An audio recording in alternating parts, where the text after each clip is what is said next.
Bienvenidos a Urantia desde el Amor, en un nuevo programa con temas del libro de Urantia.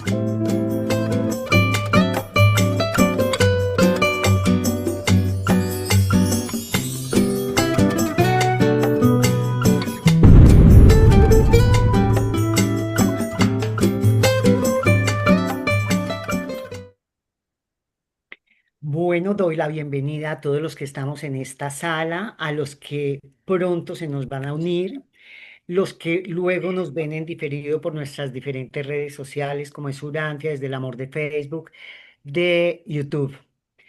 Hoy tenemos a nuestro gran hermano Gabriel Pino de Ecuador, que muy gentilmente nos acepta esta invitación para darnos una ponencia sobre la cuarta y quinta revelación que él ya pronto nos va a explicar de qué se trata. Le pedimos aquí a Efraín, a don Efraín, si es tan amable de ofrecer una oración a nuestro Padre Universal para todos nosotros y centrarnos en estas enseñanzas. Adelante, don Efraín. Gracias, Ángela. Por favor, nos ponemos cómodos, tranquilos. Vamos a tomar 3 respiraciones profundas, inspirando por la nariz, expulsando por la boca. Vamos a ver 1,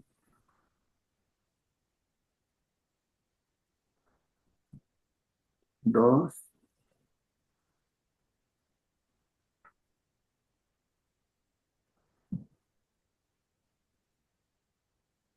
3.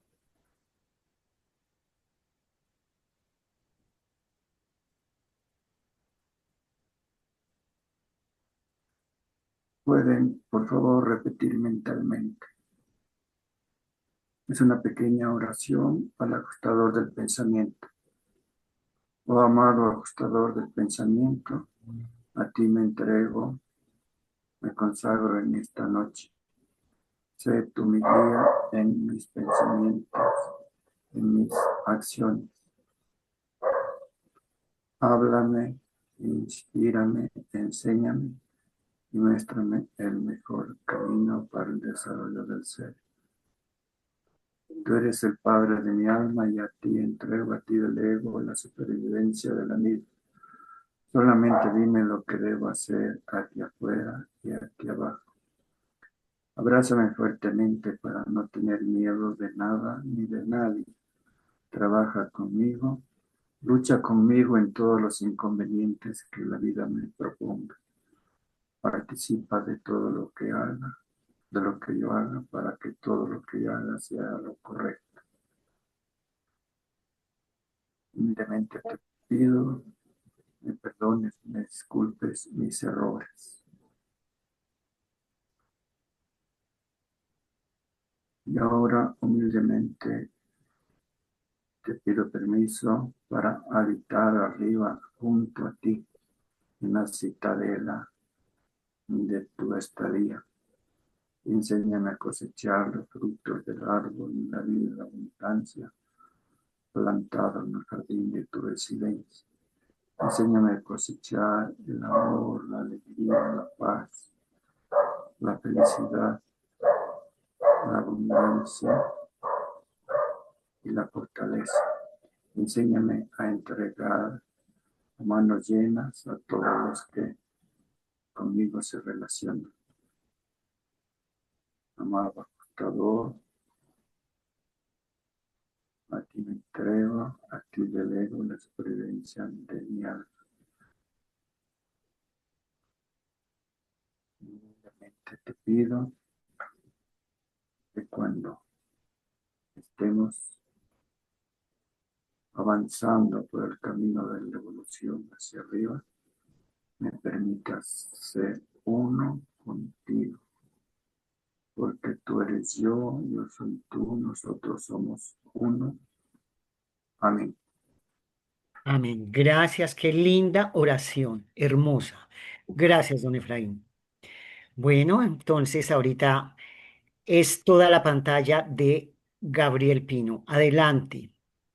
Muy bien, muchas gracias. Un saludo a todos. Voy a compartir documento, ¿no? La presentación que tengo preparada con ustedes. Antes que nada, debo a todos comentarle este gran honor que tengo de participar aquí en Urantia desde el Amor. Este ha sido uno de los primeros programas en la que tuve la oportunidad de aprender mucho. Y como les contaba aquí a algunos presentes, Urantia desde el Amor es donde aprendí y me preparé para dar un paso más, que es el de ser facilitador para grupos de estudio, que ahorita justamente eh, lo estoy llevando a cabo con el grupo de Ecuador. Así que bueno, les voy a hablar sobre las consecuencias inmediatas de la cuarta revelación. Eh, ¿De qué se trata esta exponencia? En primer lugar, tiene los siguientes objetivos, ¿no? Esta presentación es en realidad un ensayo para ubicar en el tiempo y en el espacio las circunstancias en que se desarrolló la difusión del mensaje de Jesús, su evangelización y el intercambio de influencias religiosas y sociales. El otro objetivo es dar a conocer y concientizar el proceso de aparición de los evangelios, que no es como los cristianos comunes los conciben. Conocer también las luchas ideológicas, sociales y políticas que intervienen en la evangelización y difusión de las enseñanzas de Jesús. También como objetivo vamos a tener el reflexionar sobre las consecuencias inmediatas de la cuarta revelación en cuanto a mensaje y el impacto en Occidente como en Oriente. Y reflexionar también si existen similitudes con la difusión de la quinta revelación. Todo empieza en el término, perdón, de la cuarta revelación es cuando el Maestro resucitado se manifestó 19 veces en sus apariciones con los discípulos y seguidores en diversos lugares como Jerusalén,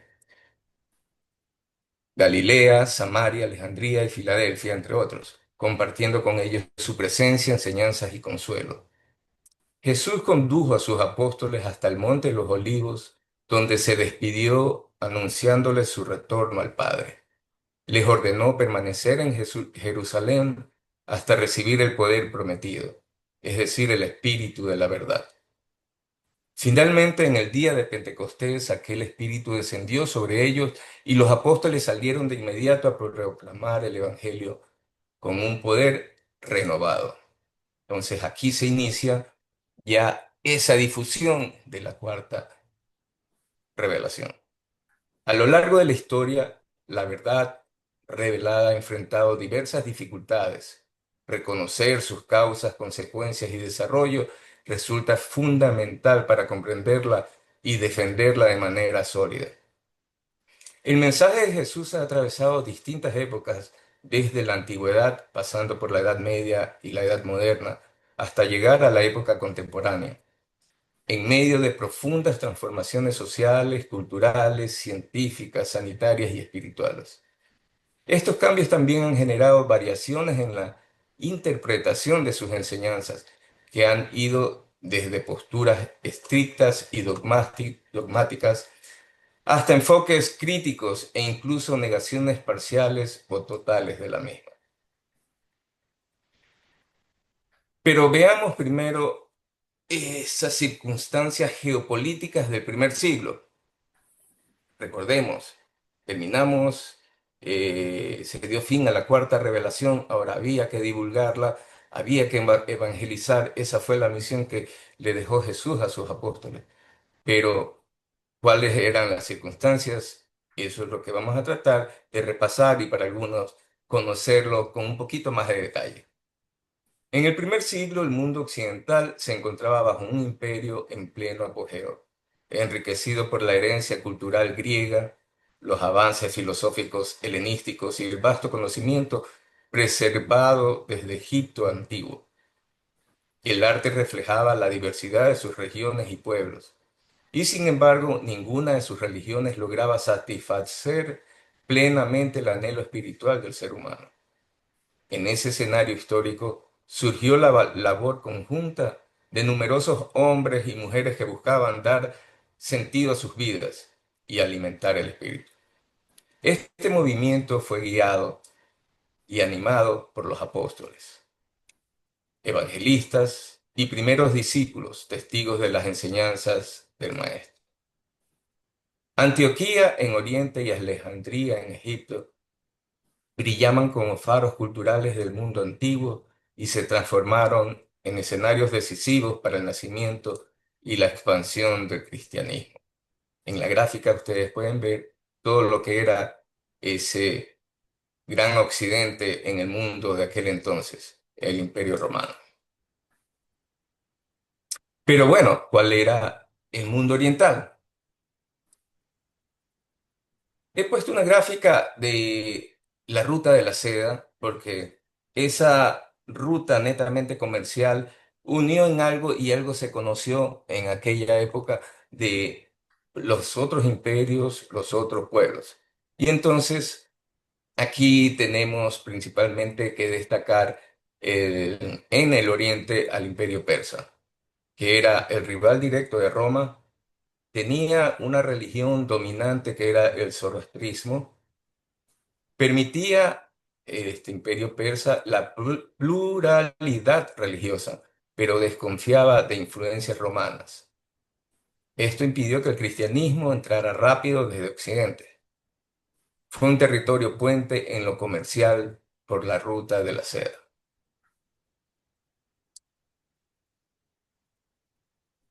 Tenemos en India en el siglo I. India estaba dominada por el imperio Kushan en el noroeste, región de Gándhara, y por múltiples reinos en el sur y centro. El imperio Kushan controlaba rutas claves entre India, Asia Central y China, siendo un puente cultural entre Oriente y Occidente. India tenía un escenario religioso muy distinto al Mediterráneo. El hinduismo ya estaba consolidado. El budismo se encontraba en expansión en el siglo I después de Cristo, por el auge misionero budista hacia Asia. El jainismo también seguía vivo. El apóstol Natanael llegó a predicar a la India, donde murió. Sus hermanos apóstoles nunca supieron más de él. China, el otro imperio. Gobernaba la dinastía Han, una de las más prósperas. China era el extremo oriental de la ruta de la seda. Religiones predominantes estaba el confucianismo y el taoísmo, que seguían un comportamiento ético y político. China vivía en estabilidad, filosofía moral y prosperidad comercial, desconectada del cristianismo, región controlada por distintos pueblos iraníes e indoeuropeos. Era clave y la ruta de la seda se inició principalmente en China, por China. Pero nos vamos hacia un poco al Imperio Romano, hacia el occidente. ¿Qué es lo que pasaba con qué fue lo que pasó con las predicaciones de los apóstoles? Tenemos que Andrés predicó en Armenia, Asia Menor y Macedonia. Se dice que escribió crónicas sobre Jesús, que hoy perdidas, y que según la tradición urantiana habrían inspirado parte del contenido del libro Urantia. Murió en la ciudad de Patras, un importante puerto comercial de Grecia. El apóstol Santiago, hijo Zebedeo, permaneció en Palestina y fue ejecutado por orden de Herodes Agripa, el hijo de Herodes. Existe una antigua tradición que afirma que predicó en Hispania, en la región asociada posteriormente como Santiago de Compostela. Sin embargo, el autor sostiene que dicha misión habría correspondido más bien a Santiago, el hermano de Jesús, cuya actividad se pierde tras la destrucción de Jerusalén, donde había sido líder de la comunidad. Esto de aquí lo traigo a colación porque hay esta famosa peregrinar a Santiago de Compostela y se dice que allí reposan los restos del apóstol Santiago y a lo menos lo que creemos, por lo que nos dice el libro de Urantia, que pudo haber sido los restos, pueden ser los restos de Santiago, el hermano de Jesús.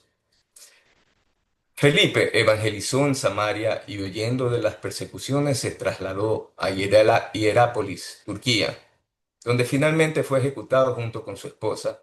Su hija Lea llegó a ser conocida como la profetisa de Hierápolis. Natanael predicó en Mesopotamia y la India. No participó posteriormente en la estructura de la iglesia cristiana y se distanció del resto de los apóstoles. Murió en la India. Mateo, perseguido en Jerusalén, se refugió en el norte de Siria. Más tarde evangelizó en Capadocia, Galacia, Bitinia y Tracia, donde murió a causa de sus perseguidores. El apóstol Tomás, debido también a las persecuciones en Jerusalén, predicó en Creta, la costa norte de África y Sicilia. Fue apresado por las autoridades romanas y ejecutado en Malta. Los hermanos alfeos no continuaron con la predicación tras sus primeros servicios dentro del movimiento. Simón el Celote, luego de la dispersión apostólica, vivió un tiempo retirado. Más tarde retomó la misión, predicando primero en Alejandría y luego internándose en África, donde permaneció hasta el final de su vida. Juan, hijo de Zebedeo, sirvió inicialmente en la comunidad de Jerusalén junto a su hermano Santiago y a Santiago, el hermano de Jesús. Tras la muerte de su hermano, se estableció en Asia Menor, fijando su residencia en Éfeso. Fue encarcelado en varias ocasiones, redactó su evangelio y durante su exilio en Patmos escribió el libro del Apocalipsis, que según la tradición del autor citado, habría llegado a nosotros de forma incompleta o alterada. Juan desarrolló una profunda vida interior, fue muy amado por las comunidades cristianas y murió a los 101 años. Es recordado como el gran teólogo y apóstol del amor. Lo destaco, y aquí está una pintura de Pedro el apóstol. El destacado orador inició su predicación en Jerusalén, pero siguiendo el mandato del maestro orientó posteriormente su misión hacia los gentiles. Emprendió diversos viajes por el Imperio Romano. Su labor comenzó en Samaria, donde respaldó el trabajo de Felipe y continuó en Jope y Lidia en el año 33 a 38. Entre los años 38 y 40 desarrolló su ministerio en Cesarea de Filipo para luego regresar a Jerusalén y participar en la primera reunión de los apóstoles y ancianos, evento registrado en Hechos 15, Hechos de los Apóstoles, y reconocido por la tradición como el primer concilio de Jerusalén en el 49 después de Cristo.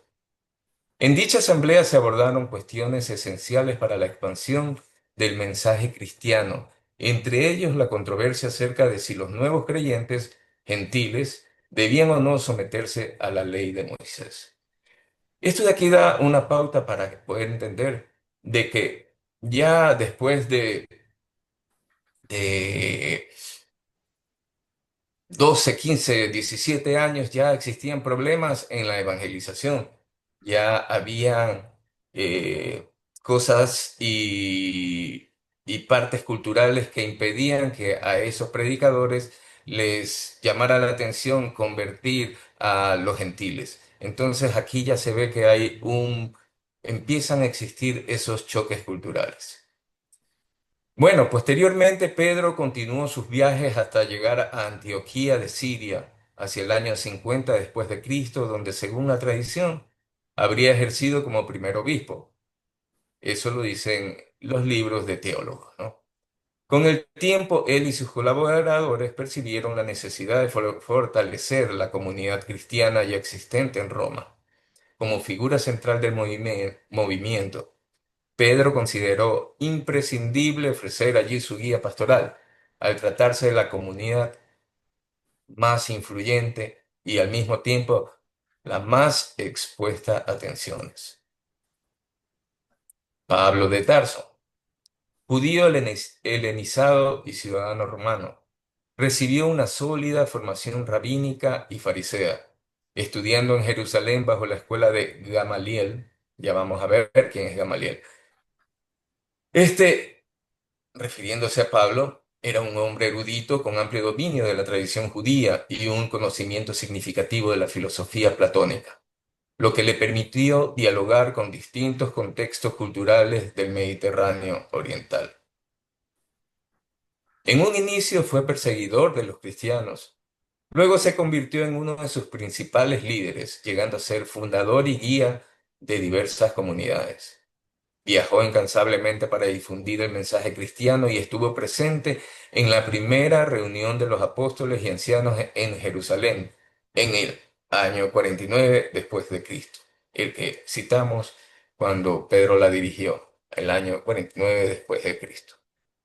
Posteriormente llegó a Atenas, donde pronunció su célebre discurso en el Areópago. Este es un hecho relatado también en Hechos de los Apóstoles en el capítulo 17. Esto fue en el año 50 después de Cristo, después de Cristo, proclamando el cristianismo en un ambiente dominado por la filosofía de los griegos. Continuó su viaje hacia Antioquía, donde enfrentó persecuciones y maltratos por parte de grupos radicalizados del judaísmo y los sectores vinculados al comercio de imágenes paganas. Fue denunciado como agitador social y enemigo del emperador, razón por la cual fue arrestado, trasladado a Roma y tras un proceso judicial condenado a muerte en el año 64 después de Cristo. Muchos se preguntarán, bueno, Pablo, ¿por qué fue perseguido? También no entendemos esa parte, y sí, sencilla. Tenemos que tener en cuenta en este contexto de que en cada pueblo donde se iba a evangelizar, romper barreras era muy difícil. En las diásporas anteriores de los judíos hacían de que también existieran tantos judíos creyentes que pasaron a llamarse los cristianos, y también estos judíos radicales que no aceptaban a Jesús como el Mesías. Y bueno, definitivamente no era el Mesías, pero había allí ya esas confusiones y entonces todos esos roces hicieron de que se vayan en contra de estos primeros evangélicos. Y así sucedió también en Grecia.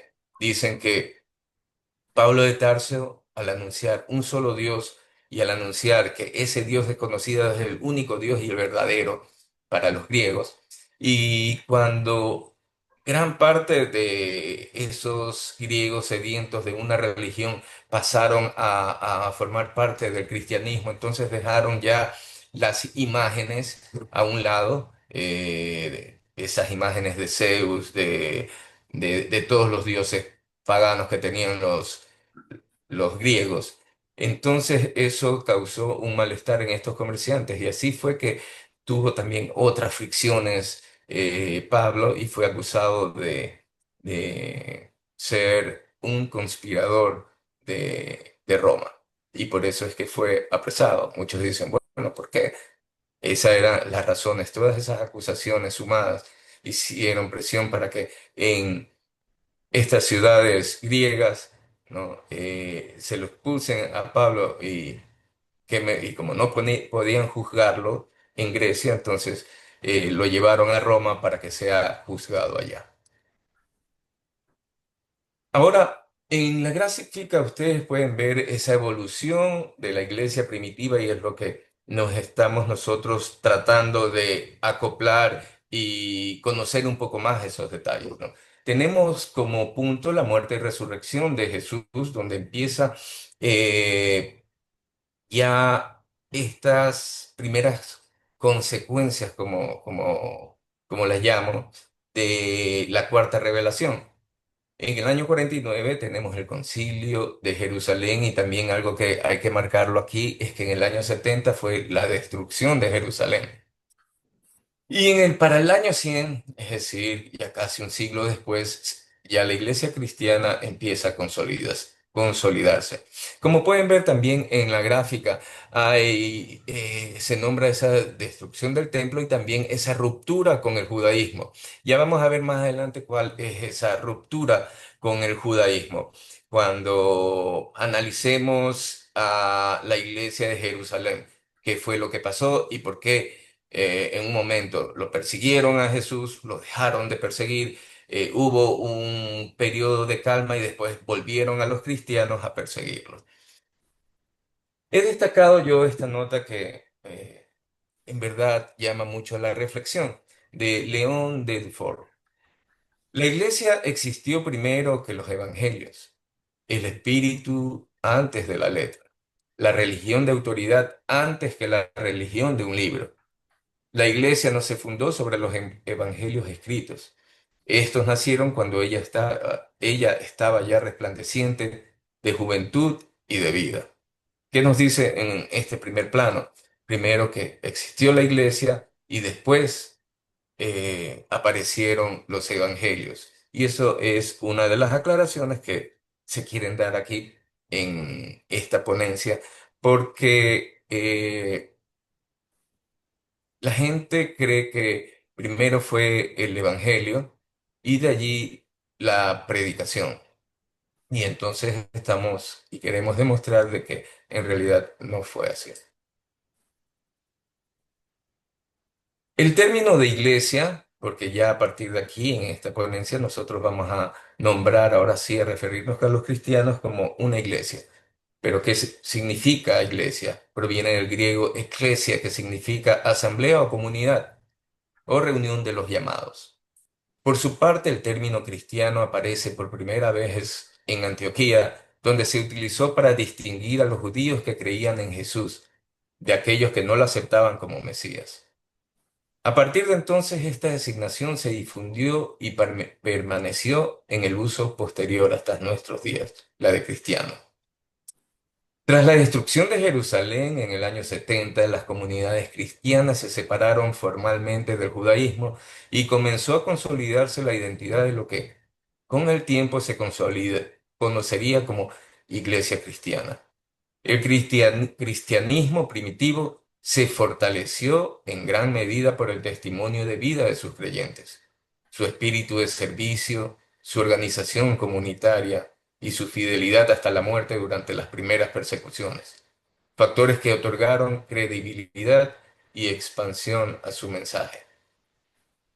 En Roma, la figura de Pedro desempeñó un papel esencial en la organización y conducción pastoral de la comunidad, mientras que Pablo se destacó en la defensa y desarrollo doctrinal, ejerciendo su misión en el corazón del imperio hasta culminar con el martirio de ambos. Durante el primer siglo, el cristianismo atravesó un periodo decisivo en el que debió resistir, adaptarse y estructurarse para asegurar su continuidad y difusión.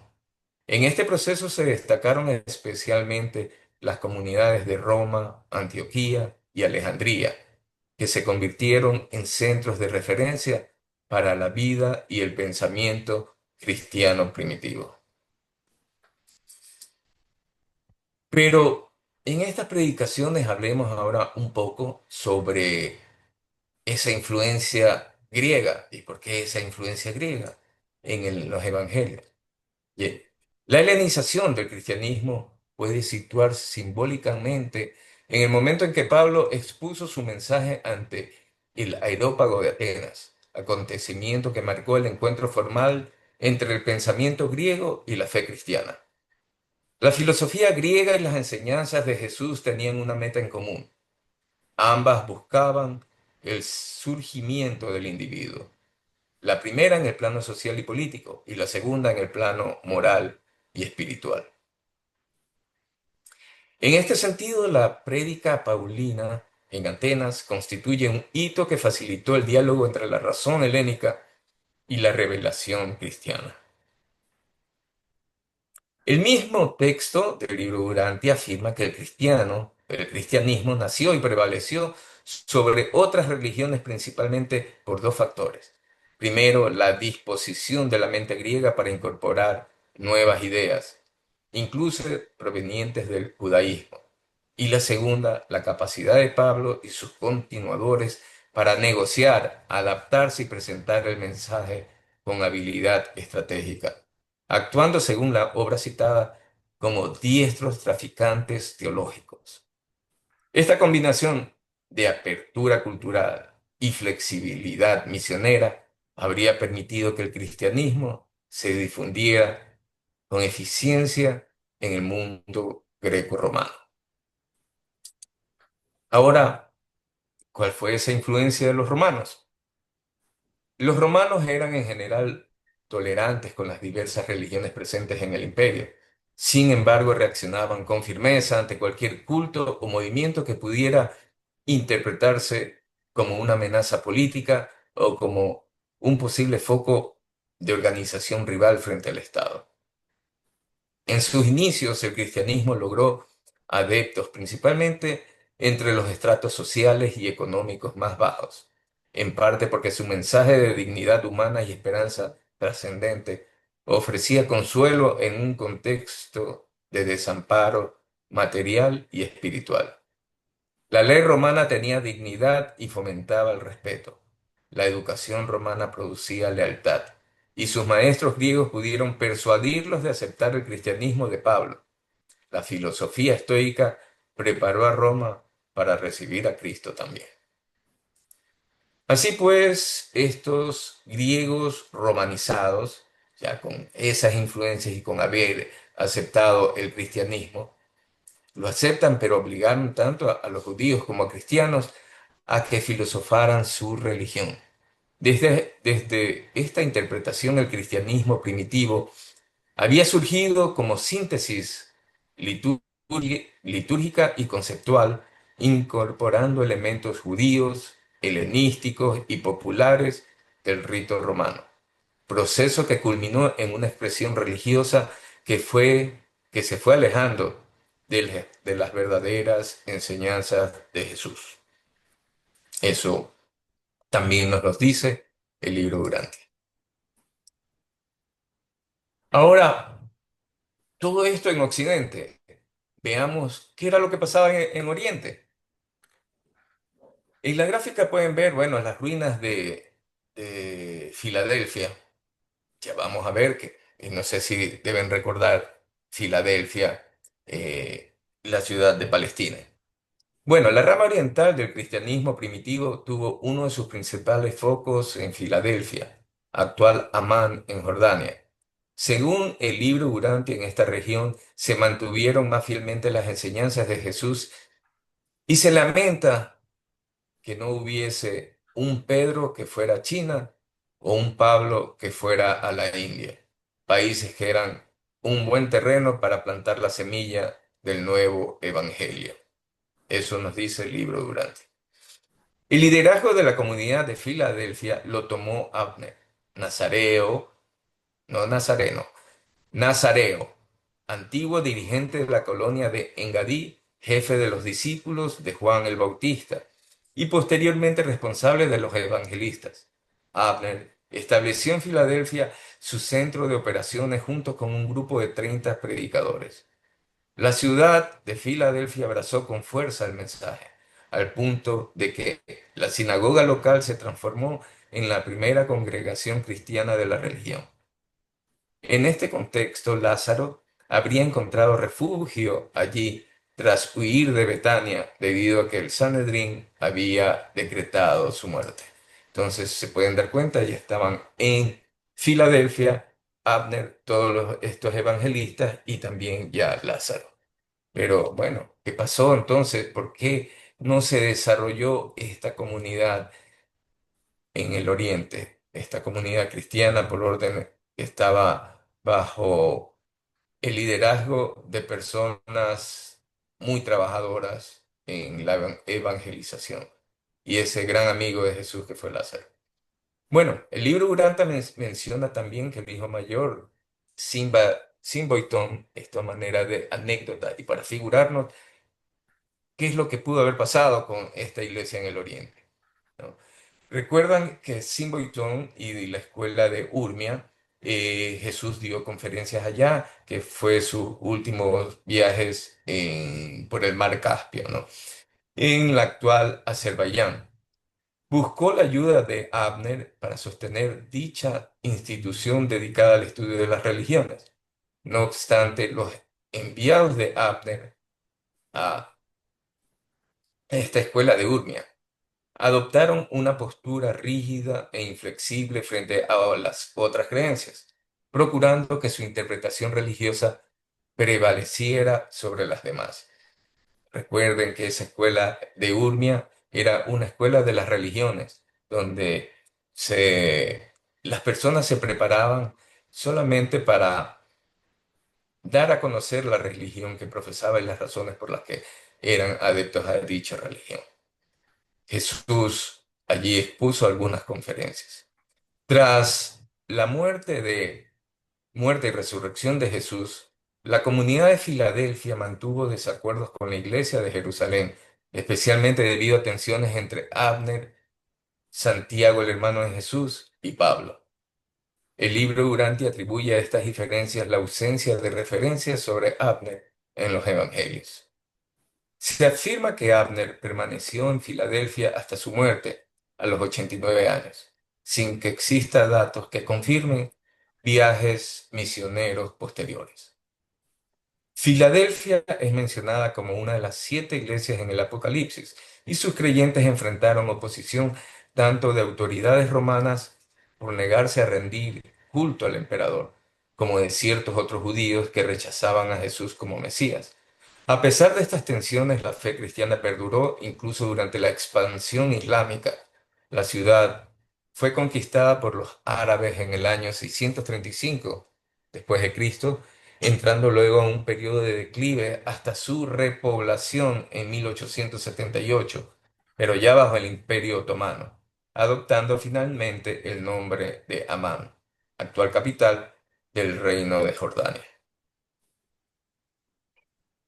Entonces, hasta aquí, ¿qué vemos? ¿Cuáles fueron las ciudades claves para la difusión del cristianismo? Antioquía, que fue el centro misionero y bíblico práctico, donde el cristianismo se abrió al mundo gentil. Jerusalén fue el punto de despegue de la evangelización. Alejandría fue el centro intelectual donde se desarrolló la teología más profunda y filosófica del cristianismo primitivo. Roma se convirtió en el centro de autoridad, estructura y unidad pastoral. Pero bueno, veamos qué pasaba con cada uno de estos grandes centros. Conozcamos un poco más de ellos.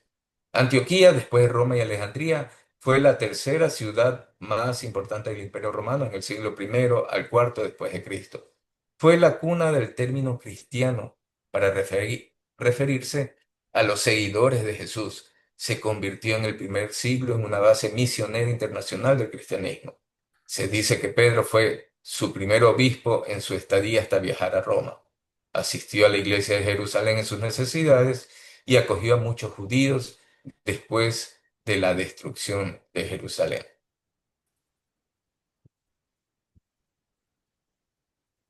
Esta ciudad tuvo enorme influencia teológica, especialmente con la escuela de Antioquía, famosa por su interpretación histórico-literal de la Biblia. Con el Edicto de Milán, 313, y luego Teodosio en el año 380, Antioquía se volvió una ciudad oficialmente cristiana. Ojo, fue oficialmente cristiana también.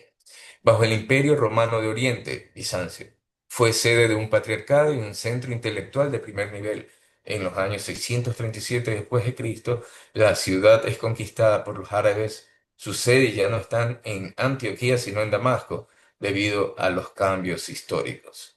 He leído que esta iglesia de Antioquía todavía permanece, pero su sede no solamente está en Damasco, también hay una sede en América del Norte, así lo pude leer en algún artículo. Alejandría, bueno, fue fundada en el año 331 a.C. Alejandría se consolidó como uno de los más importantes centros del conocimiento del mundo antiguo. Eso lo conocemos. Allí convergieron diversas corrientes filosóficas como el estoicismo, el platonismo, el judaísmo, el helenismo y representado también el judaísmo helenístico por Filón.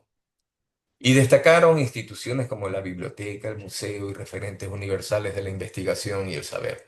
La presencia de una numerosa comunidad judía helenizada, una de las mayores de la diáspora, convirtió la ciudad en un terreno especialmente propicio para el surgimiento de un cristianismo capaz de dialogar con la razón y la cultura griega. En este contexto nació la primera escuela teológica formal del cristianismo, cuyo propósito principal fue formar intelectuales cristianos, defender la fe frente a críticas paganas y judías, y profundizar en la exegesis bíblica. Desde Alejandría surgieron figuras fundamentales que sostuvieron la doctrina cristiana naciente frente a corrientes consideradas heréticas y que además contribuyeron más adelante a los grandes movimientos ecuménicos que consolidaron a la iglesia cristiana. Más adelante vamos a ver estos sabios de Alejandría, ya cristianos, cómo defendieron las posiciones cristianas. Tenemos Jerusalén. La comunidad cristiana de Jerusalén se inició bajo el liderazgo de Pedro, quien tras decidir orientar la misión también hacia los paganos, cedió posteriormente la conducción a Santiago, el hermano de Jesús. Junto con Juan, estos líderes desarrollaron una labor evangelizadora, estrechamente vinculada a las tradiciones judías, configurando una expresión del cristianismo todavía inmersa en el marco religioso de Israel. Qué difícil que se ha hecho salir de esas tradiciones judías. En esta primera etapa, la convivencia con el judaísmo se sostuvo gracias a acuerdos tácitos con los fariseos, lo que permitió un desarrollo relativamente estable de la nueva comunidad. Nótese que con anterioridad les había hablado de que a Jesús lo persiguieron, eh, estuvieron atrás de su resurrección, pero luego vino básicamente una calma. Por ello es que en el año 49, como les decía, hubo la primera reunión de los predicadores cristianos, en la que estuvo Pedro, estuvo Pablo y estuvieron algunos de los apóstoles. Pero bueno, ¿qué pasó y por qué ese cambio y por qué nos preguntamos qué pasó? Porque hemos escuchado que los apóstoles salieron porque los estaban persiguiendo. Entonces ya vamos a ver por qué. Los saduceos observaron con creciente preocupación el rápido crecimiento de este movimiento. Según el libro Urantia, esta secta de Jesús crecía rápidamente y nuevamente los saduceos comenzaron a preocuparse. Comenzaron a encarcelar a los líderes de la secta de Jesús hasta ser convencidos por el consejo de uno de los rabinos principales, el consejo de uno de los rabinos principales, Gamaliel. Recuerden, Gamaliel fue el maestro de Pablo, quien les aconsejó: apartaos de estos hombres y dejadlos, porque si esta obra es de hombres, se derribará. Decidieron entonces seguir el consejo de Gamaliel y sobrevino un periodo de paz y calma en Jerusalén. Este episodio permitió un intervalo de estabilidad para la comunidad cristiana. La situación cambió con la llegada de helenistas provenientes de Alejandría, cuya presencia introdujo una visión más abierta y menos sujeta a las formas tradicionales del judaísmo. El libro Urantia señala: todo anduvo bien en Jerusalén hasta la época de la llegada de los griegos en grandes números desde Alejandría. Dos de los discípulos de Rodán llegaron a Jerusalén e hicieron muchos conversos entre los helenistas.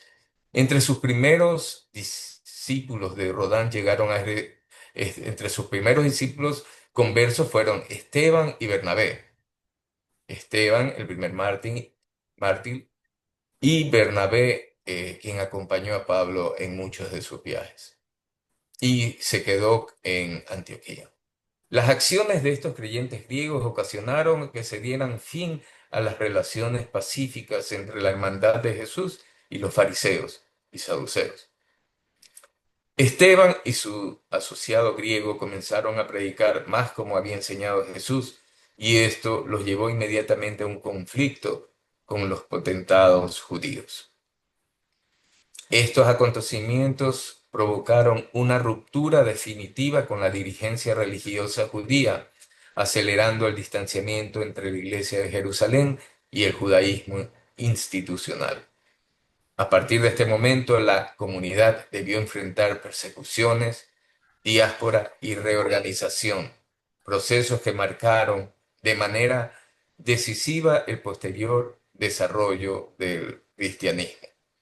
Como ven entonces, hubo una relativa calma y después las persecuciones hasta que llegó el año 70 y Jerusalén fue tomado por Tito y destruido. Todo esto es una visión de la geopolítica y qué pasaba con las comunidades cristianas y cómo fueron creciendo en este primer siglo. Pero ahora, en este primer siglo, también veamos cómo se formaron los evangelios. Este es una parte también de los objetivos de esta charla. Vamos a tratar de conocer cómo es que estos evangelios tuvieron un proceso hasta ser aceptados, hasta ser escritos y luego aceptados. La iglesia existió primero que los evangelios. Y lo vuelvo a repetir, el espíritu antes de la letra, la religión de autoridad antes que la religión de un libro. La iglesia no se fundó sobre los evangelios escritos. Estos nacieron cuando ella estaba ya resplandeciente de juventud y vida. Bueno, antes del siglo IV a.C., los textos se registraban principalmente sobre papiro, material elaborado a partir de la planta Cyperus papyrus, que crecía en los pantanos del Nilo. Este soporte continuó utilizándose durante la Antigüedad tardía y fue también el medio sobre el cual se escribieron los primeros testimonios cristianos y posteriormente los evangelios. Para la escritura sobre el papiro y más tarde sobre el pergamino se empleaban plumas de caña y una tinta compuesta de negro humo mezclado con una solución gomosa, lo que permitía fijar el trazo sobre la superficie vegetal. Es importante señalar que los evangelios no fueron redactadas de manera inmediata ni en el formato literario que hoy conocemos. Su formación respondió a un proceso histórico y comunitario que la Iglesia reconoce en tres etapas fundamentales, tal como lo resume el Concilio Vaticano II. Primero, la vida histórica de Jesús acontecida en Palestina durante el siglo I. Segundo, la predicación apostólica mediante la cual los discípulos anunciaron oralmente lo que habían visto y oído. Tercero, la redacción de los evangelios cuando esos recuerdos y enseñanzas fueron finalmente puestos por escrito, conservando la memoria viva de la comunidad. Pero, ¿cómo se inició ese proceso de escritura de los evangelios? Ya. Primero, los evangelios en boca de los apóstoles en su evangelización. Segundo, el evangelio de las primeras comunidades cristianas. Y tercero, el evangelio del evangelio a los evangelios. Bueno, ¿qué quiere decir del evangelio a los evangelios? Primero, partes de, de, de los recuerdos o de lo que decía algún apóstol, se iban juntando y formaban primero un evangelio y después ya se forman todos los evangelios, que así es como lo vamos ahora a ver. La predicación apostólica, porque yéndonos al punto uno, los evangelios en boca de los apóstoles. Bueno, los apóstoles predicaban, ¿no? De dos maneras. El carisma, que se llaman, que es la evangelización hecha a los no creyentes, y la catequesis, que eran instrucciones y enseñanzas a los ya bautizados. La redacción entonces de los evangelios, ¿cómo se produce? ¿Cuál fue esos pasos que se dieron hasta esa redacción? La redacción y conformación de los evangelios siguieron un proceso. Primero los sermones querigmáticos y catequesis orales de los apóstoles. Luego las pericopas, pequeñas unidades escritas que circulaban por las comunidades cristianas. Ejemplo de ellos eran las bienaventuranzas, las parábolas. Es decir, un apóstol iba a algún poblado y, bueno, habló de las bienaventuranzas. Su seguidor lo escribía, permanecían unas copias allí y así fueron de fragmento en fragmento quedándose en pueblos y comunidades cristianas en cada paso que daban en su evangelización. Los libretos pro memorias, que son ya reuniones de esas pericopas, eh, ya vieron la necesidad de que era importante ir uniendo esas pericopas y entonces se encargaron de eh, irlas acumulando y ordenándolas, ¿no? Hasta que los evangelistas utilizaron las unidades literarias preexistentes, las colecciones ya formadas, orientadas a los autores para formar los evangelios. Y así salieron los evangelios de Mateo, que fue escrito en hebreo. Su escritura se la sitúa en los años 80 y 90. Luego fue traducido al griego, lugar probable de aparición de este evangelio fue en Antioquía. Mateo estuvo en Antioquía. Evangelios de Marcos, escrito en griego, griego koiné, era el griego común, con expresiones arameas. Su escritura se la sitúa en los años 65-70. Lugar probable fue Roma. Evangelio de Lucas se presenta como compilador. Lucas, el médico, fue un compilador, historiador, y se lo sitúa este evangelio entre los años 75 y 80. Escrito en griego, probablemente en Éfeso o Grecia. Y el Evangelio de Juan, escrito en griego koiné también, probablemente en Éfeso en los años 90 y 100. Pero bueno, ya entonces estos evangelios fueron escritos, ya empe- se formaron estos evangelios, cada uno de estos evangelios por separado, en Antioquía, en Roma, y en otras partes, en otras comunidades. Pero ¿cuáles fueron los criterios que usó la iglesia para discernir la autenticidad de estos evangelios? Primero, la apostolicidad, que es la vinculación real con un apóstol, directa o indirecta. La ortodoxia, coincidencia con la fe recibida de los apóstoles. Uso litúrgico universal, leídos en misa en muchas iglesias o comunidades, no solo en una región. Y la antigüedad, que estos escritos debían ser del siglo I, no posteriores.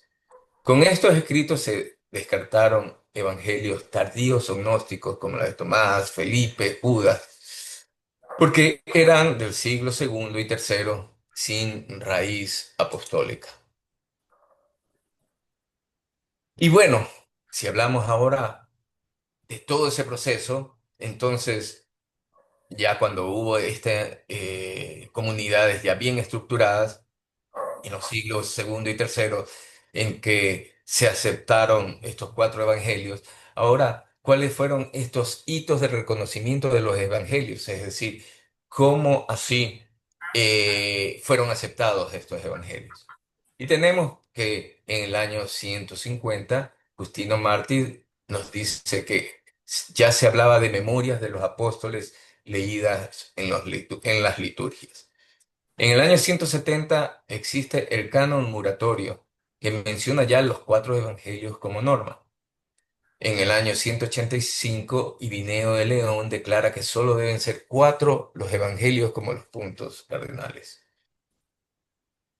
Se queda con eso y en el Concilio de Nicea, en el 325 a 381, se acepta la liturgia universal.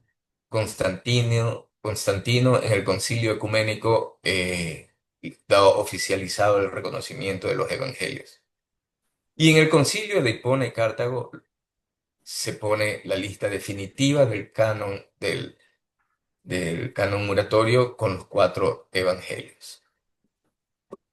Y entonces así ya se termina ese periodo de reconocimiento de los evangelios. Entonces ya oficialmente, ya por el año 325, 381 ya había evangelios definidos.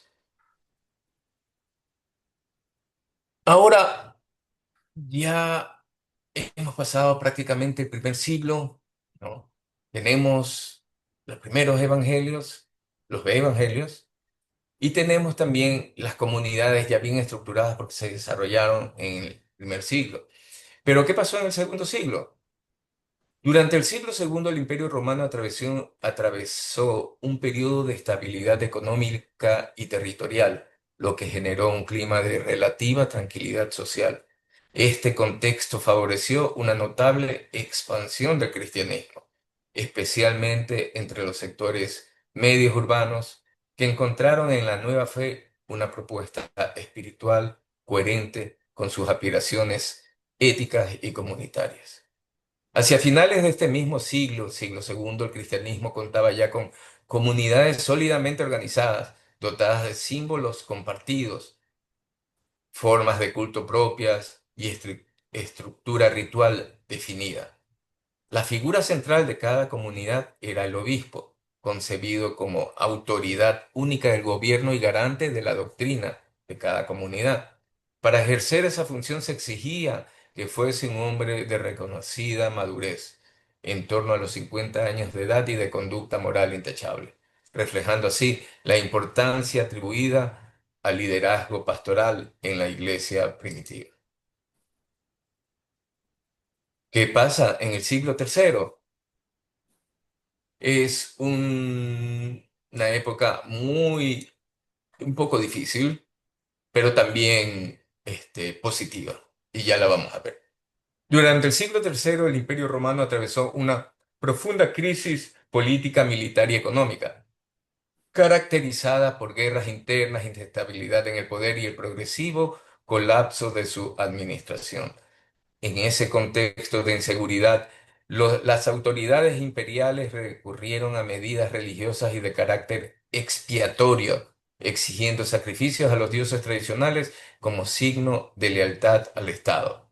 Paralelamente, se intensificaron las persecuciones contra las comunidades cristianas, motivadas tantas por razones ideológicas como por el interés en confiscar sus bienes. Había progresado tanto todas estas comunidades que tenían bienes, estaban bien organizados, ya había crisis en el imperio y aquí en parte de este siglo es que sufre las verdaderas persecuciones. No tanto lo que conocemos de que, bueno, Claudio César y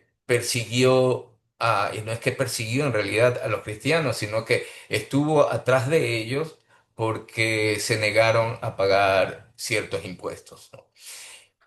Luego, Nerón incendia Roma y tenía que echarle la culpa a alguien y le echó la culpa a los cristianos y los castigó por eso, pero en realidad no fue una persecución porque no había un síntoma ideológico que vaya en contra del imperio. Entonces, estas persecuciones que se hablan de Claudio y principalmente de Nerón no fueron tales, solamente fueron excusas que existieron nada más. No había nada ideológico acá. Pero en el siglo tercero, como ya era una comunidad desarrollada, todas estas comunidades cristianas, y tenían bienes, entonces el imperio echó manos en ellos. ¿Y qué más? ¿Cuál es el pretexto? Buscar a los dioses paganos, ¿no? Exigir que se les rinda culto y entonces ahí hubo esa persecución. En el año 249 el emperador Tesio promulgó un decreto que obligaba a todos los habitantes del imperio a demostrar públicamente su fidelidad religiosa mediante actos de culto paganos. Quienes se negaban, entre ellos los cristianos, eran castigados, lo que desencadenó en una de las represiones más sistemáticas de este periodo. Poco después, en el 257, el emperador Valeriano impulsó nuevas medidas coercitivas al percibir el creciente peso social del cristianismo incluso entre las élites urbanas. No obstante, tras su caída, su sucesor Galieno revocó estas disposiciones y restauró temporalmente la tolerancia hacia los seguidores de Jesús. Hacia el año 284, el emperador Diocleciano emprendió una amplia reorganización política, dividiendo el imperio en parte oriental y parte occidental, con el objeto de fortalecer su control. Y así siguen esas persecuciones. Pero también, ¿qué era lo que pasaba durante este tercer siglo? Y por eso pongo aquí estos grupos considerados heréticos, ¿no?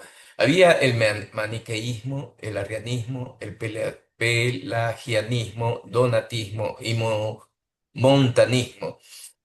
Eran movimientos que existieron, ¿no? Debido a esa filosofía religiosa que existió en esos años y que no lograba ponerse de acuerdo con las doctrinas cristianas que los seguidores de Jesús, ya divididos, porque miren que ya aquí ya habían esas divisiones, porque pensaban diferentes, como por ejemplo el arianismo, ¿no? Ellos no creían en que Jesucristo estaba a la misma altura que la del Padre, que no era un Dios porque había nacido hombre y entonces había tenido un comienzo, pero no había tenido un fin. Hubieron problemas con como se lo llamaba a la Virgen María, pasó de la Madre de Jesús a la Madre de Dios, entonces todos esos problemas fueron creando divisiones en esta ya iglesia formada para el siglo tercero antes de Cristo, perdón, después de Cristo.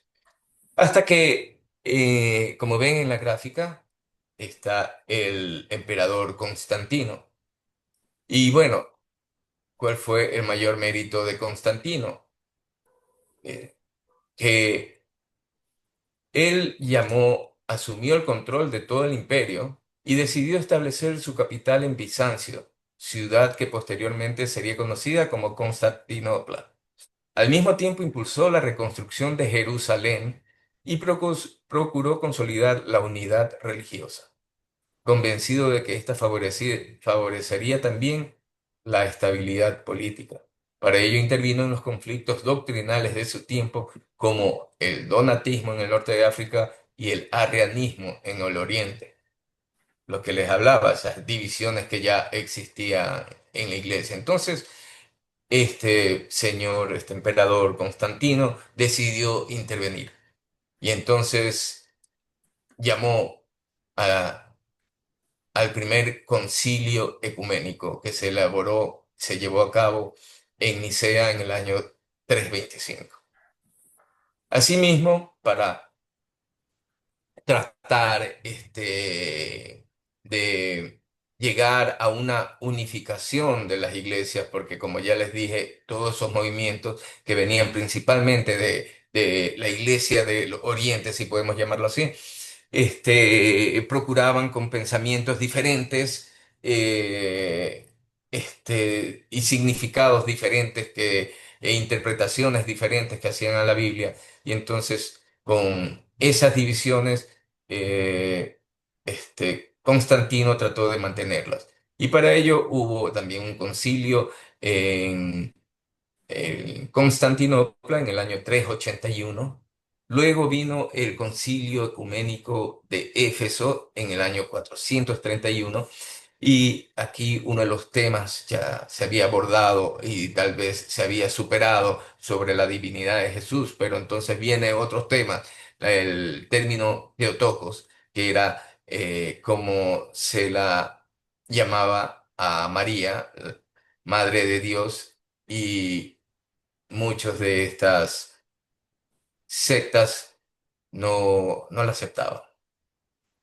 Y en el concilio de Calcedonia, celebrada en el año 451, imagínense ya 451, fue reconocido como el cuarto concilio ecuménico y proclamó de manera definitiva la doctrina de las dos naturalezas en Cristo, verdadero Dios y verdadero hombre, sin confusión ni separación. Asimismo, confirmó el título de Theotokos para la Virgen María. Entonces, hasta allí ya nosotros tenemos una religión ya formada, ¿no? Tomen en cuenta que en el año 360 se divide ya el Imperio Romano de Oriente y Occidente. Claro que prevalece Roma, pero en el año 1050 ya las dos iglesias netamente se separan, porque el Papa era el que mandó en todo lo que se conocía como el Imperio Romano de Occidente y de Oriente. Y así entonces, hasta allí puedo, podemos quedar en esta presentación porque la historia, como dice, continúa, pero en esta primera fase me he querido concentrar porque cuando podemos dar un inicio, cuando salen a predicar los apóstoles y un final cuando ya hay una iglesia constituida.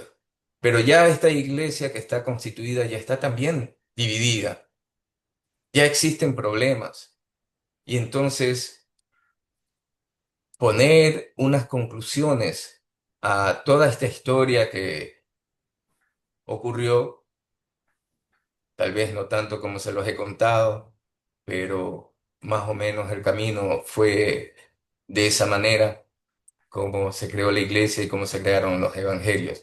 Y entonces, en vez de concluir algo, porque es muy difícil en un asunto tan espinoso como esto, sacar conclusiones de qué es bueno y qué es malo, sí les traigo unas reflexiones y esas reflexiones están basadas en estas preguntas, que se las hago a todos y este tal vez sería interesante y me encantaría escuchar las opiniones de ustedes. ¿Cuáles fueron las circunstancias de la difusión del cristianismo después de la cuarta revelación? ¿Y cuáles fueron las circunstancias de la difusión de la quinta revelación? La segunda reflexión, ¿por qué no se desarrolló la iglesia cristiana en los imperios de Oriente, concretamente Partia, India y China? La tercera reflexión, ¿qué se puede destacar en positivo en la difusión del cristianismo en la cuarta revelación? ¿Y qué se debe emular para la difusión de la quinta revelación? La cuarta reflexión, ¿ha cambiado las circunstancias geopolíticas, sociales y culturales en estos 70 años que se publicó el libro Urantia? Y la quinta reflexión, que la tomo una parte de un curso en que estamos los días domingos, que nos dicen, en la actualidad vivimos la era de las telecomunicaciones y de la tecnología con grandes diferencias sociales y económicas, guerras y confusiones de valores. ¿Qué se puede hacer para nuestra labor de difusión de la quinta revelación? Entonces, esos son los temas de reflexión, a más de todas estas historias a manera de aclaración que se las he mencionado. Le quiero agradecer mucho por su atención. Espero no haberme extendido tanto. Y quedan esas preguntas de reflexión. Bueno, mi Gabriel, darte los agradecimientos por haberte tomado el tiempo, el amor, la dedicación, la queridura para habernos dado esta ponencia y habernos informado también sobre, pues, historia prácticamente, ¿no? Excelente, y son temas que uno no se pone de pronto ni a consultar ni a investigar. Por lo tanto, ha sido una gran sorpresa toda esta información que nos traes. Por lo menos hablo como Ángela María. Tenemos aquí la manito levantada de Olguita. Adelante, Olguita. Oli, Oli. Hola, aquí estoy, ya. Bueno, yo te voy a contestar solo, Gabriel, la última pregunta. ¿Qué podemos hacer nosotros hoy, siglo XXI? Tener muchos Gabrieles que nos hayan deleitado con esta tremenda relato histórico de todos los acontecimientos que mencionaste. De verdad que un tremendo esfuerzo de búsqueda y bibliografía que hiciste para entregarnos esta magnífica ponencia, un repaso de la historia que creo que muchos no la conocían. Hago mención a, a que nombraste a ese primer diácono, San Esteban, que es venerado su manito como mártir de la Iglesia Católica, el primero cristiano, que está en Budapest, que tuve la suerte de verlo. Por otro lado, mientras tú hablabas, me llevé a muchas cosas que he investigado, que he visitado, como el Muro de los Lamentos, por ejemplo, donde se supone que el Templo Salomón está bajo tierra y ahí fue y está tomado por los judíos. Bueno, es un lugar muy místico de oración. Y también me situé en 500 años después de Cristo, entiendo que fue el gran incendio de la Biblioteca de Alejandría. Entonces, me parece que hiciste una compilación maravillosa porque ya toda la historia y todos esos antecedentes que habían en esa biblioteca antes desaparecieron. Entonces, tomaste un trabajo inmenso de podernos dar esta ponencia tan real y tan mística y también observarlo desde el parámetro de Urantia. Entonces, que haya muchos Gabrieles que puedan hacer esto de educarnos en esta parte. Muchas gracias, Gabriel, y a todos. A ti, Oli. Muy, muchas gracias, Olga. Olguita, solamente a manera de aclaración, yo invito a todas las personas que escuchen, que están escuchando en este momento y también que vayan a escuchar en lo posterior este programa. Sí, tú dices que existan más Gabrieles, sí, perfecto, pero yo me he inspirado y una de las inspiraciones que obtuve fue aquí en este programa, por eso es que no me canso de agradecer y alabar este programa, porque aquí conocí a personas que saben mucho, personas que me han inspirado, que me han dado la oportunidad. Y ahora, como tú sabes, Olguita, estoy yo de facilitador en un grupo de estudio y así mismo los invito a todos los que están escuchando que se animen y que emprendan un grupo de alguna manera y sean ustedes los facilitadores. Gracias, Gabriel. Gracias por tan buena publicidad. Muchas gracias. Byron, adelante. Gabriel, muchísimas gracias. Realmente muy ilustrativa, muy clara. Y quiero aprovechar dos preguntas, una del contexto geopolítico del siglo I y otra del contexto de Urantia. En el contexto geopolítico, entre las funciones del emperador estaba el poder legislativo, ejecutivo y judicial como hasta ahora, aumentando el poder militar y el poder religioso. Mi pregunta es, ¿cuándo se desligó la función religiosa del emperador y quedó el Pontifex Maximus, o sea, el pontífice, el máximo pontífice, como encargado de lo religioso, independiente de los poderes del Estado? Y la segunda pregunta, ¿por qué Urantia escribió solo un evangelio y no cuatro? Muchas gracias. Bien, en la historia de Roma dice de que cuando dejó de ser república y pasó a ser un imperio, se le rendía solamente culto al emperador. Hubieron emperadores locos y en el primer siglo hubieron algunos emperadores locos. Calígula,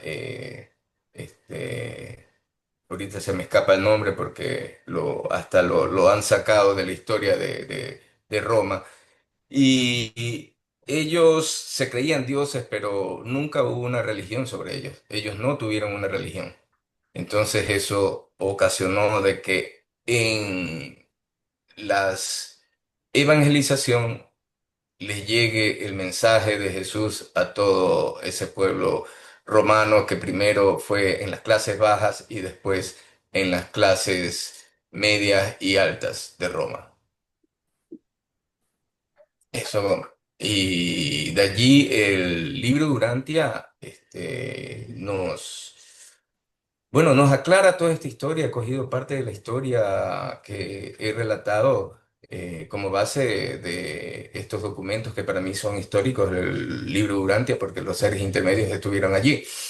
Y el libro Durantia es ya algo que nosotros lo llamamos como ya sellado, ya una revelación dada por escrito en la que no hay y no debe haber intervención humana para que la puedan modificar. Eso es mi respuesta, mi estimado Byron. Muchas gracias. Muy bien. Marcelino, tu turno. Un momentico. Marcelino, le voy a dar la palabra a don Efraín. ¿Sí? ¿Le parece? Ok. Don Efraín, adelante. Gracias, gracias Marcelino. Bueno, yo quiero aprovechar para felicitarle a mi hermano Gabriel. Una exposición magnífica, bien investigada, bien estudiada, con pormenores que no conocía o se me han pasado por alto en la lectura del libro durante así.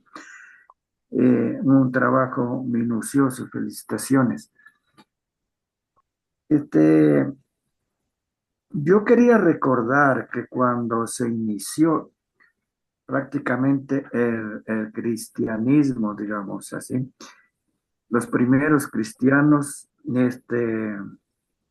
trabajaron con los mitraístas, ¿sí? Con esa religión pagana, ¿sí? Y utilizaron el templo mitraísta para la primera iglesia cristiana, ¿sí? Se mezcló el mitraísmo con los primeros cristianos. Y muchas cosas que tiene la religión católica, por ejemplo, son de uso, digamos, en esos tiempos del mitraísmo, como la pila de agua bendita y esas cosas, ¿no?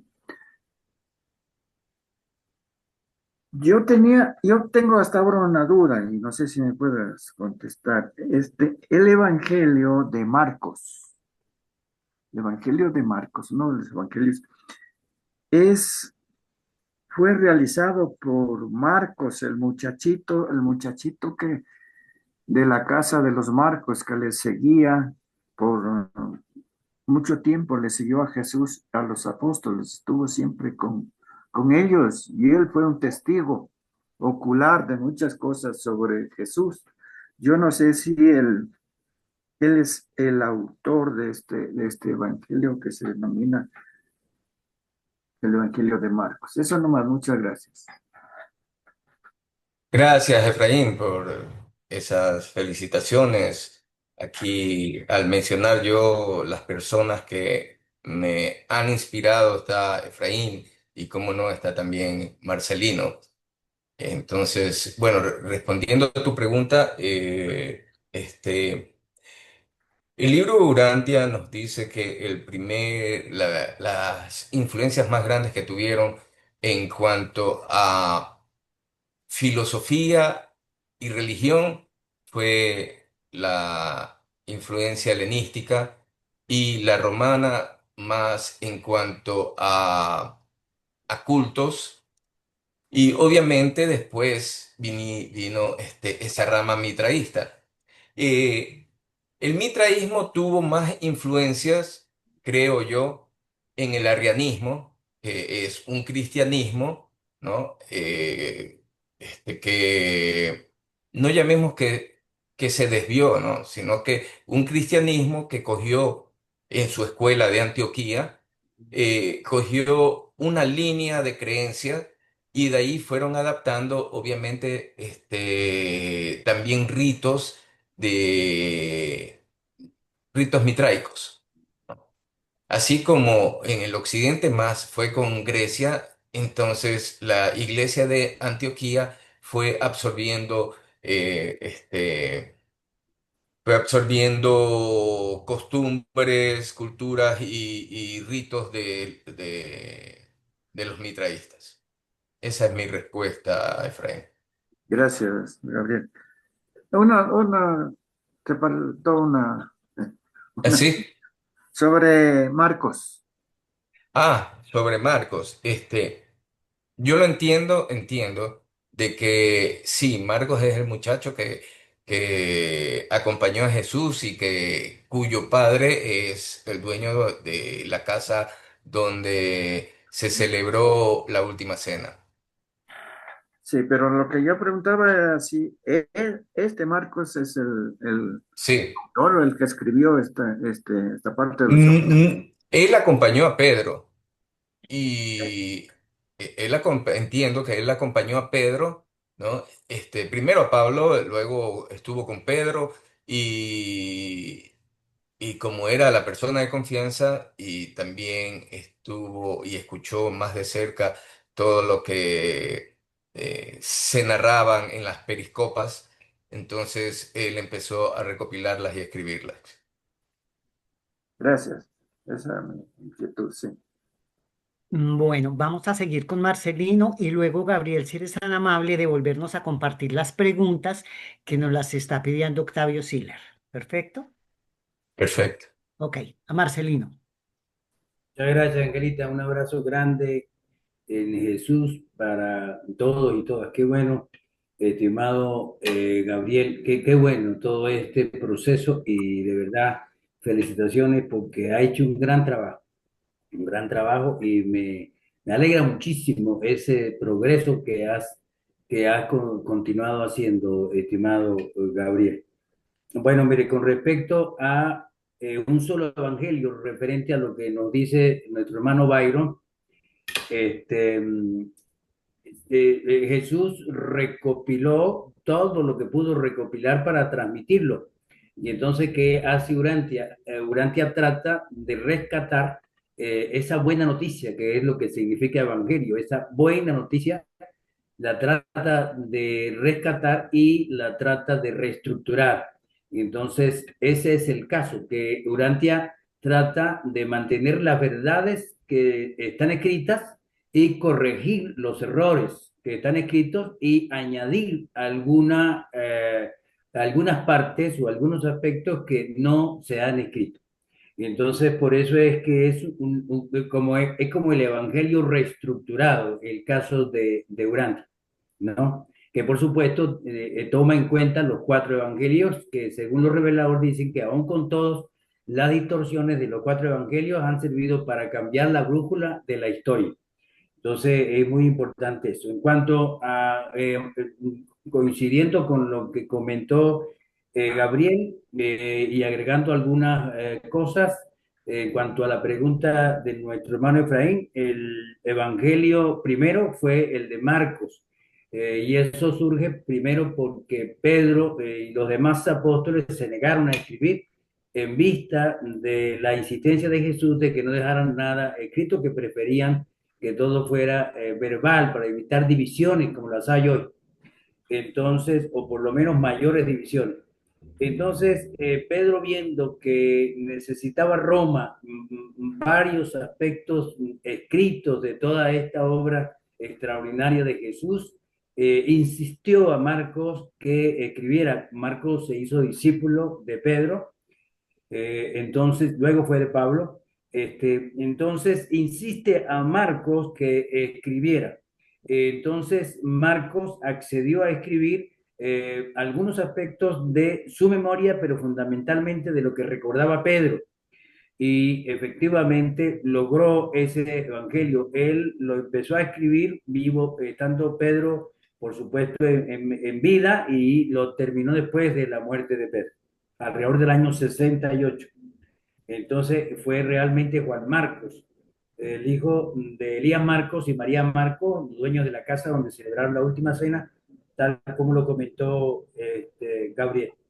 El cristianismo, hay algo muy interesante que los reveladores comentan, es que ese avance en medio de todas las enormes dificultades del cristianismo, reconocen ellos tres pilares para ese avance muy rápido. Uno, el hecho de haber tenido Jesús, perdón, la posibilidad de, bueno, iba a decir uno, pero no es el primero, es, digamos, vamos a llevarlo como el tercero.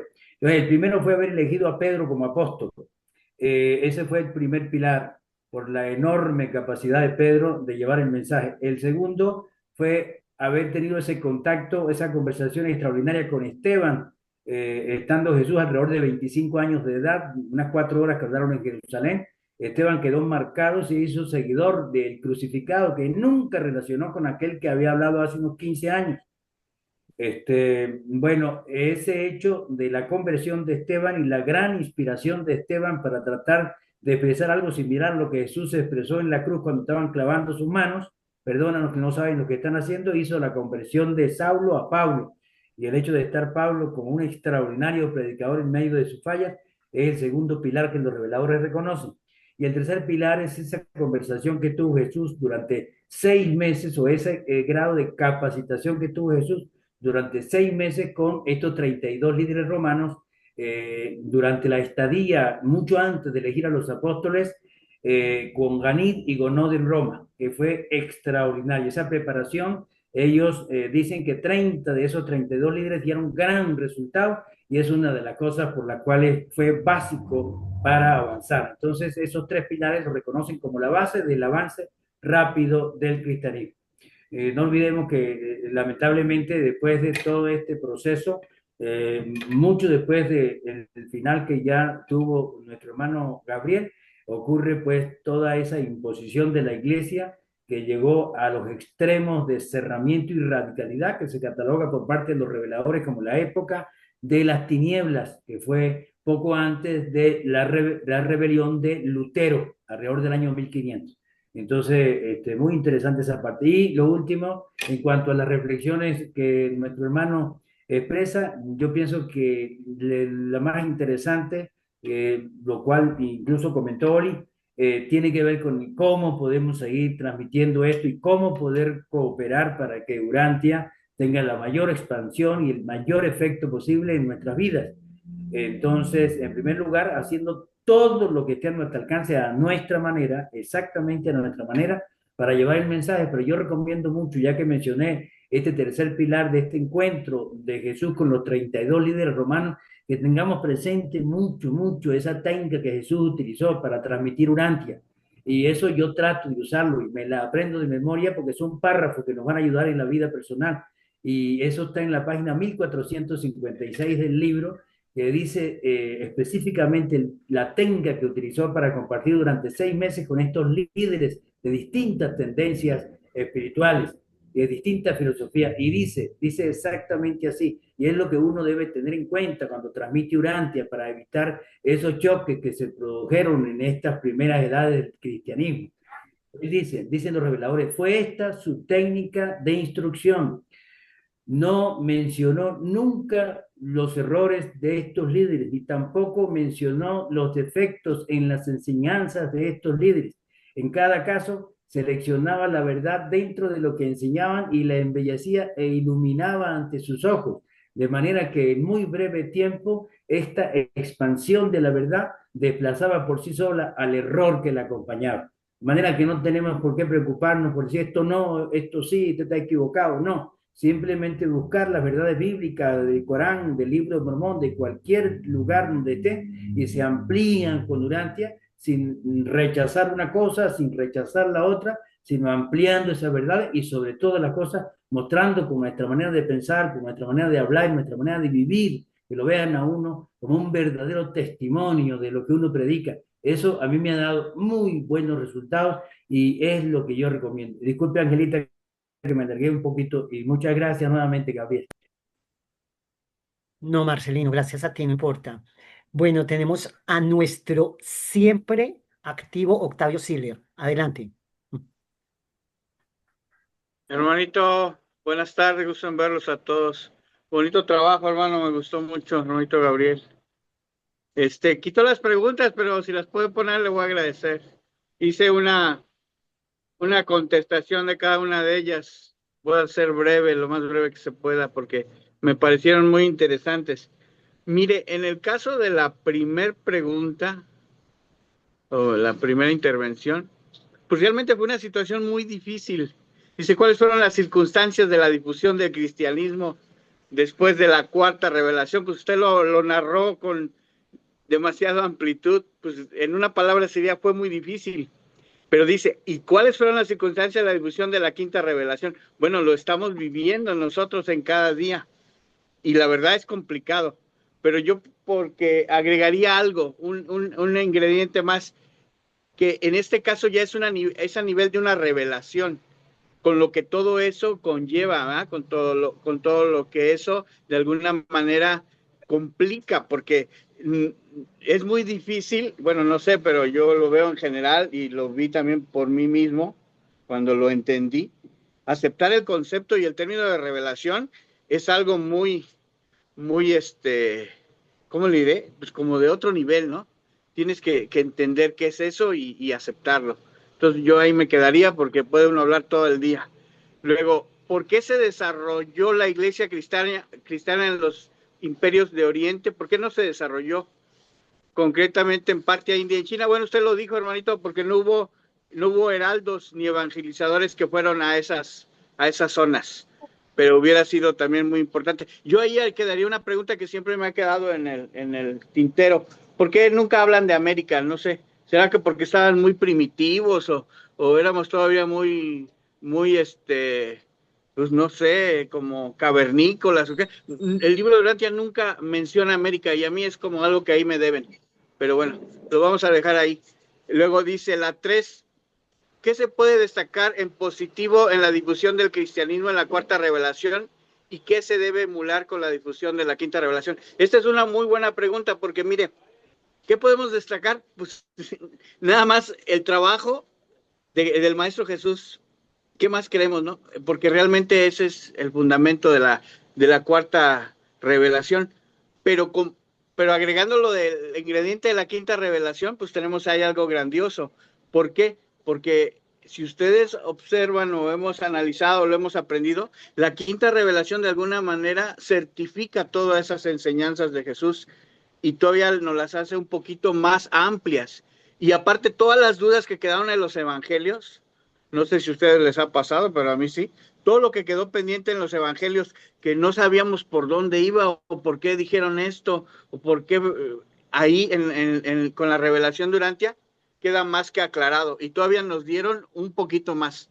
Entonces, esa pregunta, la 3, para mí es muy importante porque de alguna manera cierra con broche de oro el trabajo del Maestro Jesús y con la revelación de Urantia pues queda más que claro. Lo lamentable es que la mayoría de las personas, aunque tú les invitas a que lo conozcan, a que se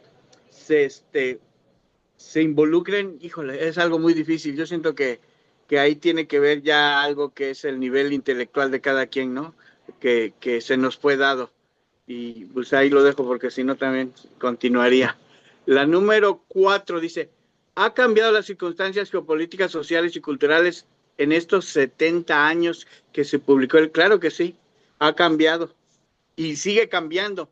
Y hay algunas cosas que nos favorecen a la revelación, porque en el caso, desde el punto de vista científico, muchas cosas se han comprobando y que están en la revelación y que de alguna manera le dan un sustento y un testimonio fidedigno a la revelación, y eso es bueno. También en cuanto a las enseñanzas, pues también nos ha cambiado, porque aunque van cambiando los contextos y la tecnología y todo eso, pero de alguna manera ha ayudado y yo creo que se va como amoldando, ¿no? La revelación de algún modo se va adecuando a los tiempos. Claro, depende mucho de nosotros, ¿no? Y la última dice, vivimos en las telecomunicaciones y la tecnología con grandes diferencias sociales, económicas, guerras y confusión de valores. ¿Qué se puede hacer para nuestra labor de difusión en la quinta revelación? Bueno, lo que, por ejemplo, hace la hermanita Ángela todos los lunes, como este programa, lo que hace el hermanito JJ, lo que hace usted, hermanito Gabriel. Por cierto, que invíteme a su programa de los martes, no tengo no tengo reunión los martes, tengo ese día libre y siempre me gusta participar. Si por ahí me puede invitar, le voy a agradecer. Que me deje los datos, no sé, se los puede hacer llegar a la hermanita Ángela para que yo lo acompañe los martes también. Eso podemos hacer. Y también lo que nosotros podamos hacer en nuestra comunidad, como decía el hermanito Marcelino, de una manera personal, es lo que debemos de hacer para que pueda llegar a más personas. Fíjese que yo he intentado algo que no sé si ustedes lo han hecho, pero yo he tratado de compartir el libro con personas que son líderes mundiales. No sé si me explico, pero nunca he podido aterrizar ese compartir. ¿Por qué? Porque ya sea que me ignoran o porque no les llega el mensaje o no sé qué es lo que pasa, pero nunca he podido aterrizar ese conocimiento. Es lo que yo quería compartirles o darme a entender, que esta revelación llegara a personas que realmente tienen ese poder de decisión y que influyen en las masas. Eso sería algo grandioso y ahorraría mucho trabajo. Y algo que me queda claro en resumen de todo esto, que todo es a través de la fe, porque solamente por la fe es el camino que podemos alcanzar a concretar todo este plan de Dios que tiene para nosotros, porque Él, si lo hubiera querido hacer fácil, pues hubiera hecho muchas cosas, pero es al revés. De algún modo es a través de la fe, por lo cual esto va a poder progresar y depende de cada uno de nosotros. Gracias por escucharme y disculpe que fue tanto tiempo, pero fueron muchas preguntas. Estimado Gabriel, primero felicitarte, muy clara, como siempre, tus intervenciones. Quiero tal vez aportar en algo y si estoy errado, por favor que me corrijan. Cuando decimos que por qué no se pudo expandir en el Asia y en la India, primero porque ellos ya tenían un camino filosófico, religioso, marcado. Y después de esto, claro, porque quienes estuvieron luego en el Asia y en la India, pues ya no eran fuentes de primera mano, sino ya eran como tercera, cuarta generación. Pero incluso yo digo que el amor del Padre Creador es tan grande que luego llega al Asia ya formado como cristianismo en manos de órdenes religiosas como los jesuitas con San Francisco Javier, y llega al Asia, ¿no? Y él tiene ahí su trabajo fuerte, y a la India de igual manera. Entonces, en la actualidad, yo digo esto es obra del Padre Creador meramente porque eh, tú ya puedes ver que en el Asia y en la India ya hay pequeños grupos de personas que lo tienen al Señor Jesucristo como divino maestro, ¿no? Como fuente de amor, como aquel que no vino a imponer una religión, sino a vivir una religiosidad que está basada en el amor. Entonces, quería aportar eso. Vuelvo a decir, si estoy equivocado, por favor me corrigen. Y también me gustó esto que dijo Marcelino, que no señalar los errores de los demás. Creo que eso es primordial en la vida de todos. En reuniones así como en la que estamos, hasta cuando estamos en grandes debates y en la vida personal, porque eso da mucho de qué decir de uno, ¿no? Mira, es una persona súper centrada, nunca está metido en otras cosas, sino en lo que debe ser. Y me quedo con eso, porque justamente por eso creo que el Señor Jesucristo tenía esta pedagogía del amor, desde el amor, porque es eso, no fijarse en las otras cosas, sino transformarlas para que sea algo positivo y que pueda ayudar con aquel fin que uno tiene. Muchísimas gracias. Francis, a ti mil gracias. Todos los aportes son muy valiosos y el tuyo lo ha sido hoy. Efraín, ¿tú quieres hablar algo? Contigo cerramos el programa. Ok. Ya, Última intervención, la tuya. Adelante. solo una cosa pequeña nomás. Para recordar, de que los hermanos del Oriente, sí, digamos, de la India, de la China, de todos esos, sí recibieron enseñanzas de acá de Occidente. Recordemos que Maquiventa Melquisedec, que enseñó mucho sobre el Padre Celestial, el Hijo y el Espíritu, pero que no lo entendieron mucho. Pero sus seguidores se desplazaron y fueron enseñando por todo Europa y todo eso, y al Oriente también, y llegaron a esos países, a la India, y a la China, al Japón, etcétera. Y los filósofos, los grandes filósofos que aparecieron, que se formaron ahí, tienen mucha enseñanza, muchos preceptos de Maquiventa Melquisedec. Ese nomás quería aportar. Muchas gracias. Gracias, don Efraín. Les recuerdo a todos que mañana en el canal de YouTube ya se sube esta ponencia, o sea que estará para todos ustedes. Urantia desde el amor en YouTube y en los WhatsApp, que yo lo subo también por WhatsApp en todos los grupos. Y a Gabriel se la mando directamente para que haga parte de sus joyas. Bueno, así cerramos hoy esta nueva reunión, la cual pues ya tenemos hace 5 años. Qué lindo que nos encontremos, qué linda esta familia de Urantia desde el amor. A veces crece mucho, a veces se acorta un poco, a veces es elástica, a veces vienen muchos, en fin. Hoy ha sido un día muy productivo. Gabriel, gracias, gracias por toda esta información que realmente uno no se toma el tiempo de, o yo no me tomo el tiempo pues de escudriñar para saberla. No, si no es por ti, la verdad que me quedo sin saber muchas cosas y muchas perlas de sabiduría que nos dejaste acá. Mil y mil gracias. Y así pues, mi niña Lucy, Gabriel, si tienes algo que decir antes de cerrar ya la sala. Bueno, agradecerles a todos y espero que les sirva esta ponencia y también agradecer mucho esta oportunidad de llegar a más personas, ¿no? Así que bendiciones para todos. Igualmente para ti, mi niña Lucy, adelante. Gracias.